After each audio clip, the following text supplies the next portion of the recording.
Hi guys, welcome to Edukul the teaching channel. एक बार फिर आपके सामने हाजिर हुए हैं एक नए लेक्चर के साथ। जैसे कि आप जानते हो कि अपने प्रीवियस लेक्चर में हमने formal agency of education that is school जो उसका एक पार्ट है उसको डिस्कस किया था। आज के टॉपिक में हम डिस्कस करेंगे कि फॉर्मल एजेंसी ऑफ एजुकेशन जो फर्स्ट हमारा आता है स्कूल, उसकी इम्पोर्टेंस क्या है, उसकी इम्पोर्टेंस हम आपके साथ डिस्कस करेंगे। लेकिन सबसे पहले आपको करना क्या है, please like share and subscribe my channel so that जितने भी लेटेस्ट वीडियोस आए वो आप तक पहुंच पाए। चलिए शुरुआत करते हैं हम अपने टॉपिक की school formal agency of education और इसकी इम्पोर्टेंस क्या है ये हम डिस्कस करेंगे। In the following points we will discuss the importance of school. जैसा कि आप जानते हो कि प्रीवियस टॉपिक में हमने स्कूल को डिस्कस किया था कि कैसे ये स्टार्ट हुआ, इसका स्टार्टिंग कहाँ से हुई। पहले लिमिटेड लोगों को ये दिया जाता था, धीरे धीरे इसका टाइम पीरियड, इसका जो एरिया है वो बढ़ता चला गया और अब जो है वो मासेस इसको ले रही हैं। बहुत सारे लोग बिना एजुकेशन के पॉसिबल ही नहीं है और एजुकेशन लेने के लिए आपको स्कूल जाना पड़ता है और ये डायरेक्ट एक ऐसी एजेंसी है जो आपको एजुकेशन देती है।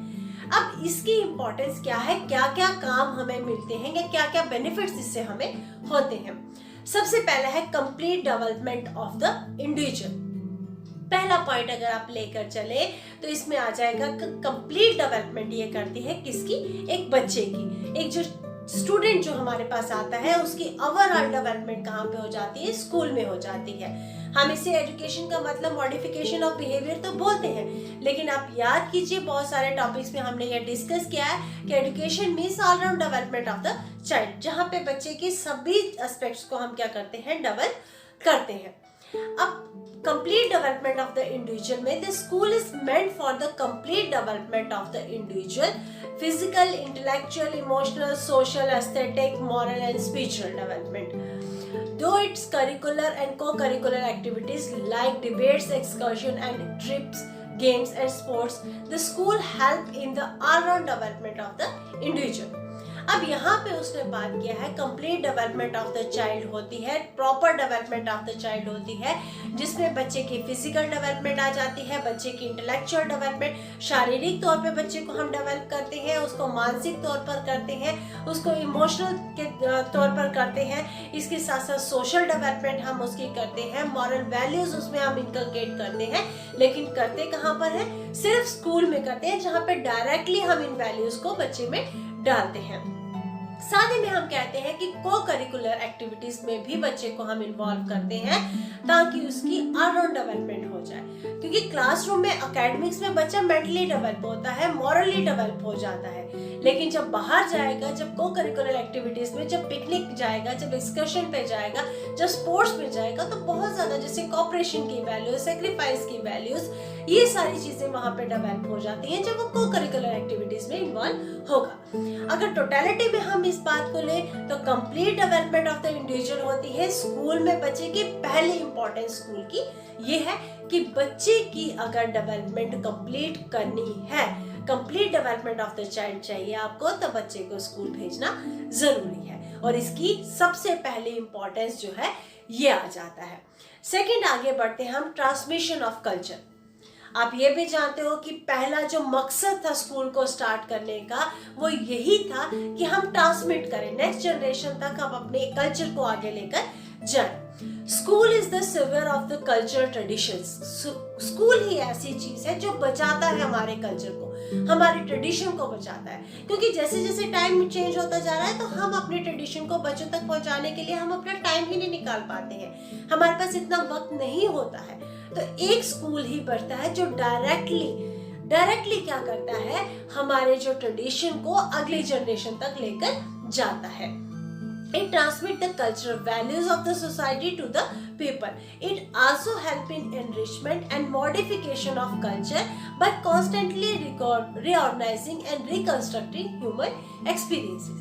अब यही क्या करता है, स्कूल ही क्या करता है, सबसे पहले क्या करता है कि एनरिच करता है, उसको आगे लेकर जाता है, इसके साथ साथ रीऑर्गेनाइज करता है। कुछ चीजें ऐसी हैं जो हमारे कल्चर में अच्छी नहीं थी, हम ये नहीं कह सकते कि स्टार्टिंग से बुरे थे, उसका कंसेप्ट कुछ और था, लेकिन ह्यूमन ने, एक इंसान ने उसका कंसेप्ट कुछ और डाल दिया, तो वो भी क्या हो गया कि वो कंसेप्ट उसका बदल गया। तो वो चीजें रीऑर्गेनाइज इकट्ठी करते हैं, हम उसको जोड़ते हैं, एक नई चीज उसमें लाते हैं, रिकंस्ट्रक्ट करते हैं। लेकिन करते कहाँ पर है? सिर्फ स्कूल में करते हैं, क्योंकि आप जानते हो एज सभी को पता है कि भाई टाइम किसी के पास नहीं है, दुनिया भाग रही है। कोरोना की वजह से थोड़ा थम जरूर गई है, लेकिन फिर भी लोग भाग रहे हैं। किसी के पास टाइम नहीं है इतना कि वो अपने कल्चर को देखे, अपने बच्चों तक, नेक्स्ट जनरेशन तक कल्चर को लेके जाए। तो स्कूल एक ऐसी एजेंसी है जो अपने कल्चर को नेक्स्ट जनरेशन तक लेकर जाती है, उसे ट्रांसमिट करती है नेक्स्ट जनरेशन तक, उसे एनरिच करती है, उसे ऑर्गेनाइज करती है, उसको रिकंस्ट्रक्ट करती है, फिर से नई चीजों को लेकर आती है। कंसेप्ट आपका पुराना है, वही चीज हम सेलिब्रेट कर रहे हैं, लेकिन एक नए तरीके से कर रहे हैं। एक मोटिवेटिंग चीजें जो है वो आपको एनकरेज करती हैं कि हम उन चीजों को चेंज करें। तो ये था हमारा ट्रांसमिशन ऑफ कल्चर। आगे हम बढ़ते हैं इसमें प्रमोशन ऑफ सोशल एफिशिएंसी, कि सोशल एफिशिएंसी में प्रमोट करना है बच्चे को, तो हम उसके लिए स्कूल की हेल्प लेते हैं। ये स्कूल अपनी इम्पोर्टेंस जो है प्ले करता है, अपना रोल अदा करता है। School is said to be the fountainhead of the social merits. अगर हम बात करें तो स्कूल को क्या माना जाता है? हेड माना जाता है, जहां से सभी किरणें बिखरती हैं, सोसाइटी को आगे लेकर जाती हैं। लेकिन जो किरणें हैं वो निकलती कहाँ से हैं? वो निकलती स्कूल से है। और ये किरणें जो है ये हमारे बच्चे हैं हमारे पास, जो अपनी वैल्यूज से अगली सोसाइटी को क्या करते हैं? एनरिच करते हैं, उनको बहुत आगे लेकर जाते हैं। It is only the mirror of the society but it also put an ideal for a proper functioning of the society. ये क्या है? ये सोसाइटी का एक मिरर है, आईना है। जो भी आप देखोगे, जो भी आप बच्चे को सिखाओगे, वो बच्चा आपको रिफ्लेक्ट करेगा कहाँ पे? जो आपने सिखाया होगा वो सोसाइटी में जाकर वैसा ही करेगा। मतलब कि अगर हम बात करें, अगर बच्चा जो है स्कूल में अच्छी शिक्षा लेकर जाता है तो सोसाइटी में वो वैसी ही वैल्यूज क्रिएट करता है। एक आईना समझ लीजिए, हम ये कह सकते हैं कि ये आईना ही है हमारी सोसाइटी का। It promotes the social efficiency by cultivating a balanced sense of rights and duties and providing training for effective participation in democratic government. अब क्या है कि बच्चा क्या करते, हम बच्चे में क्या करते हैं? एक बैलेंस सेंस डालते हैं उसमें। हम उसमें बैलेंस सेंस डालते हैं किस चीज की? राइट्स है, आपके अधिकार क्या है?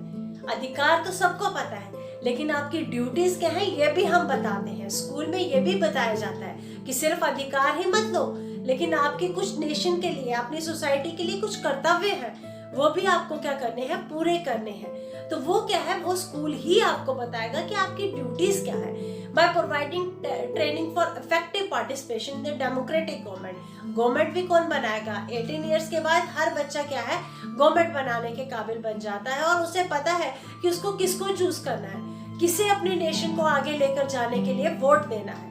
तो वो भी क्या है? बच्चे को ही सिखाया जाएगा। बच्चा जब पढ़ेगा, जब समझेगा चीजों को, जब अपनी सोशल वैल्यूज को देखेगा, अपनी चीजों को जानने की कोशिश करेगा, तभी जाकर वो आगे ग्रो करेगा। इसके लिए प्रमोशन ऑफ सोशल एफिशिएंसी भी एक इम्पॉर्टेंट फंक्शन है जो हमारा स्कूल जो है प्ले करता है, और इसे हम क्या कहते हैं? मिरर ऑफ द सोसाइटी भी कहते हैं, क्योंकि सोसाइटी की जो भी चीजें हैं वो आपको कहाँ पे दिखेंगी? स्कूल में। और स्कूल ही क्या करता है? बच्चों को डेवलप करता है सोसाइटी में अपना रोल प्ले करने के लिए। Cultivation of higher values. Another function of school is to cultivate higher values of life in the people.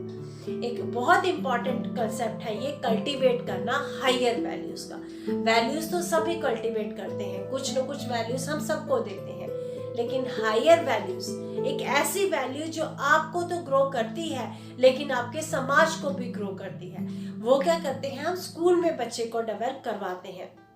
Morality should be developed so that the student may be in position to filter rights and wrong and virtue from vice. अब क्या है कि filter कर सकता है किस चीज को? कि अच्छाई निकालनी है उसे बुराई से, और अच्छी चीजें उसे ग्रो करनी है। लेकिन वो कब कर सकता है? जब उसमें खुद की वो अच्छी वैल्यूज होंगी। जब बच्चा वैल्यूज में डेवलप होगा, जब अच्छी वैल्यूज उसके पास होंगी, अच्छी मॉरल वैल्यूज उसके पास होंगी, तो वो अच्छी और बुरे चीज में डिफरेंस करना जान जाएगा। और जब वो अच्छे और बुरे चीज में डिफरेंस करना जान जाता है तो वो सोसाइटी के लिए एक अलग सी पहचान बनाता है, अपने लिए भी बनाता है और बाकियों को भी मोटिवेट करता है कि वो इस तरीके की पहचान बनाए। दैट मीन्स कि हायर वैल्यूज को क्या करते हैं, कल्टीवेट करता है हमारा स्कूल। और ये बहुत इंपॉर्टेंट जो है फंक्शन है या इंपॉर्टेंस उससे बोल देते हैं, यही जो है महत्व है स्कूल का जो बच्चे में इनकलकेट किया जाता है। Post school adjustability, post school की स्कूल के बाद में एडजस्ट कैसे करना है बच्चे को। स्कूल के अंदर तो एडजस्टमेंट होगी बच्चे की, लेकिन उसके बाद क्या करना है ये भी इम्पोर्टेंस है स्कूल की। स्कूल ही हमें बताता है राह। In the words of Brown, the school has a direct responsibility for preparing the individual child for post school adjustment. The school should produce citizen who are physically fit, intellectually enlightened, emotionally balanced, vocationally efficient and socially well adjusted। बहुत अच्छे से define किया है, बहुत बढ़िया definition brown ने दी है इसकी कि ये रिस्पॉन्सिबिलिटी सिर्फ और सिर्फ स्कूल की है। और कौन सी रिस्पॉन्सिबिलिटी है? डायरेक्ट, क्योंकि आपको इनफॉर्मल एजुकेशन मिल जाएगी, घर से आपको मिलेगी, सोसाइटी से मिलेगी, बड़ी जगहों से आपको एजुकेशन मिलती है। लेकिन डायरेक्टली जो आपको एजुकेशन देता है जिसका मकसद क्या है कि बच्चे को फिजिकली फिट करना, उसको स्ट्रॉन्ग बनाना, इंटेलेक्चुअली एनलाइटन करना, उसकी तीसरी आंख जिसे हम कहते हैं उसको खोल देना, एनलाइटन करना, उसको इमोशनली बैलेंस कर देना। बच्चा इमोशनली बैलेंस, उससे पता है उसे कैसे इमोशंस कब उसने रिएक्ट करने हैं। उसके बाद वोकेशनली एफिशिएंट, कमाने का साधन भी उसको बता देता है। और सोशली वेल एडजस्टेड, समाज में रहना है तो सोसाइटी के साथ कैसे रहना है ये भी स्कूल उसको क्या करता है, सिखा देता है। तो ये एक बहुत इंपॉर्टेंट फंक्शन स्कूल का जो रोल है वो प्ले करता है। उसके बाद है इम्पार्टिंग वोकेशनल ट्रेनिंग, जैसे कि अभी आपने रिसेंटली आपने ये पॉइंट पढ़ा कि हम क्या करते हैं, वोकेशनली एफिशिएंट बनाते हैं। तो यहाँ पे है कि वोकेशनल इम्पार्टिंग वोकेशनल ट्रेनिंग, कि हम बच्चे को वोकेशनली ट्रेन भी करते हैं। Another function of school is to provide vocational training, बच्चे को हम क्या करते हैं, वोकेशनल ट्रेनिंग भी देते हैं। The school has to impart vocational training in accordance with the need, abilities and aptitude of the individual. अब बच्चे के नीड के अकॉर्डिंगली, उसकी एबिलिटीज के अकॉर्डिंगली, उसकी एप्टीट्यूड के अकॉर्डिंगली हम उसको वोकेशन क्या करते हैं, दे देते हैं। हम उसे ट्रेनिंग देते हैं कि आप यहाँ पे करो। अगर बच्चा अच्छा राइटर है तो वो अच्छा न्यूज़ एडिटर भी बन सकता है। हम उसको इस तरीके से गाइडलाइन देते हैं कि वो उसी लाइन को पकड़े जहाँ पे उसके एक्सीलेंस है।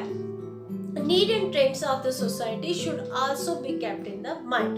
लेकिन ये याद रखिए, अगर बच्चे को वोकेशनल ट्रेनिंग दे रहे हो तो वहाँ के एरिया की स्पेशलिटी क्या है। अगर आप कहोगे कि राजस्थान में जाके आप बच्चे को बताओगे कि आपको सेब कैसे उगाने हैं, तो वो थोड़ा सा अलग कंसेप्ट हो जाएगा।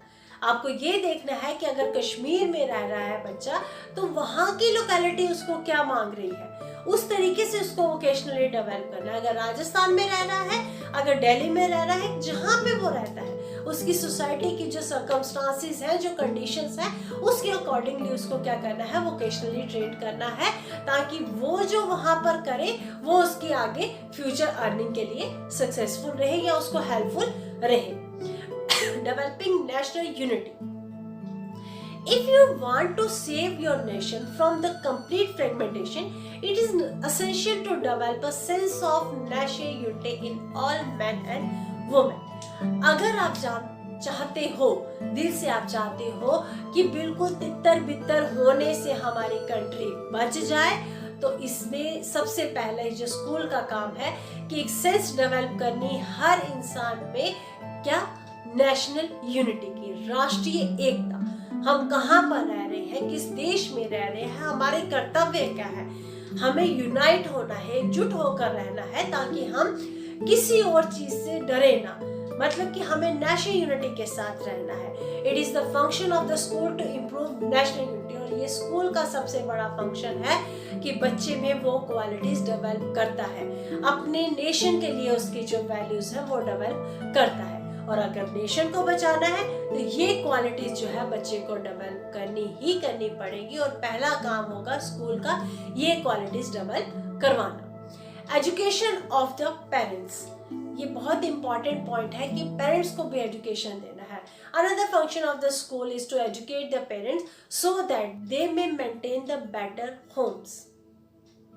जो फर्स्ट स्टेज लर्नर्स होते हैं, शायद आपने ये सुना हो या नहीं हो, मैं आपको ये बता देती हूँ कि जो फर्स्ट स्टेज लर्नर्स हैं उनको प्रॉब्लम बहुत आती है। फर्स्ट स्टेज लर्नर मीन्स कि जिनकी पूरी फैमिली में जो पहली बार आगे बढ़ रही है एजुकेशन के सेक्टर में, जिनके पेरेंट्स इलिटरेट होते हैं, उनको एजुकेशन लेने में प्रॉब्लम होती है।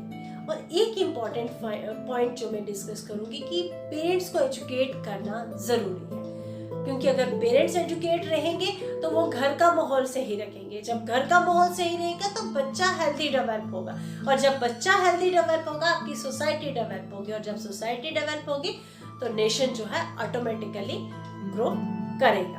The school function will be incomplete if homes fail to create the favorable environment for providing physical, intellectual, emotional, social, moral development of the child. ये बात याद रखिए कि स्कूल फेल हो जाएगा। क्यों फेल हो जाएगा? क्योंकि बच्चे को जब घर में वैसी फैसिलिटीज नहीं मिलेंगी, वैसा माहौल नहीं मिलेगा, वैसी डेवलपमेंट नहीं मिलेगी, तो बच्चा कभी भी स्कूल में ग्रो नहीं कर पाएगा। इसलिए एसेंशियल क्या है कि पहले पेरेंट्स को आप क्या करो, अगर एजुकेटेड नहीं है तो उनको सिर्फ आपको क्या करना है, काउंसलिंग करनी है उनकी। क्या आपको बच्चे को पढ़ाना है, घर का माहौल कैसा रखना है। बच्चा अगर घर में डिस्टर्ब है तो बच्चा कभी भी स्कूल आके ग्रो नहीं कर पाएगा। क्यों? क्योंकि एक स्टेट से निकल के वो जब दूसरी स्टेट में पहुंचेगा माइंड की, तो अभी उसमें डिस्टर्बेंस रहेगी, वो फ्लक्चुएशन रहेगी उसमें, तो वो बच्चा कभी भी प्रॉपरली डेवलप नहीं कर पाएगा। इसलिए ये बहुत इंपॉर्टेंट पॉइंट इन्होंने यहाँ पे मेंशन कर रही हूँ मैं कि एजुकेशन ऑफ द पेरेंट्स, ये भी स्कूल का एक फंक्शन है कि पेरेंट्स को भी क्या किया जाए, एजुकेट किया जाए, ताकि वो घर का माहौल अच्छा रखे, बच्चे को हेल्दी डाइट दे, सोशल एटमॉस्फेयर अच्छा रखे, मॉरल डेवलपमेंट भी उसमें हो। वो चीजें अगर थोड़ी बहुत घर में मिलेंगी, वो सेटिस्फेक्शन घर में मिलेगी, तो बच्चा स्कूल में आके इजिली इन चीजों को क्या कर सकता है, पिकअप कर सकता है। आगे बढ़ते हैं इसमें coordinating various agencies of education, और ये कोऑर्डिनेशन से काम होता है। अकेले अगर हम कहें कि स्कूल का काम है, वो पॉसिबल नहीं है। If a school is to be successful in discharging its function in the present age, it must have intimate relation with the family on the one hand and state and government on the other. अब क्या है कि family और school का जो relation है वो अगर अच्छा रहेगा, स्टेट का, गवर्नमेंट का, क्योंकि ये एक इंडिविजुअल का काम नहीं है कि एक इंडिविजुअल ने स्कूल में स्टार्ट कर दिया तो चलो जी हो गया, नहीं, वैसा पॉसिबल नहीं है। इसके लिए जरूरी क्या है कि कोऑर्डिनेशन से काम हो। होम क्या करेगा, कोऑर्डिनेट करेगा स्कूल के साथ, स्कूल कोऑर्डिनेट करेगा स्टेट के साथ, स्टेट कोऑर्डिनेट करेगा नेशन के साथ, सभी एक दूसरे से कोऑर्डिनेट करेंगे, सोशल एजेंसीज कोऑर्डिनेट करेंगे, तभी जाकर क्या होगा, प्रॉपर एक स्कूल जो है अपनी फंक्शनिंग जो है प्रॉपरली कर पाएगा। विदाउट कोऑर्डिनेशन कोई भी चीज पॉसिबल नहीं है। ये तो वैसे भी जनरली बोला जाता है कि कोऑपरेशन और कोऑर्डिनेशन के बिना कोई भी हमारा जो है काम पूरा नहीं हो सकता है। ये है हमारा इम्पोर्टेंस ऑफ स्कूल की इम्पोर्टेंस क्या थी। अगले टॉपिक में हम इसके फंक्शंस को भी डिस्कस करेंगे जो इससे रिलेट करते हैं। लिटिल बिट थोड़ा सा डिफरेंस है, लेकिन फिर भी हम डिस्कस करेंगे ताकि कभी क्वेश्चंस आए इम्पोर्टेंस या फंक्शंस तो आप इजीली उसको क्या करें, अटेम्प्ट कर पाए। तो यहीं पे हमारा लेसन खत्म करते हैं। हम नेक्स्ट टॉपिक में मिलेंगे बहुत जल्द आपके साथ, फिर आपके साथ जुड़ेंगे। तब तक के लिए till then good bye, stay home, stay safe, bye bye. Sexy पता है कितने की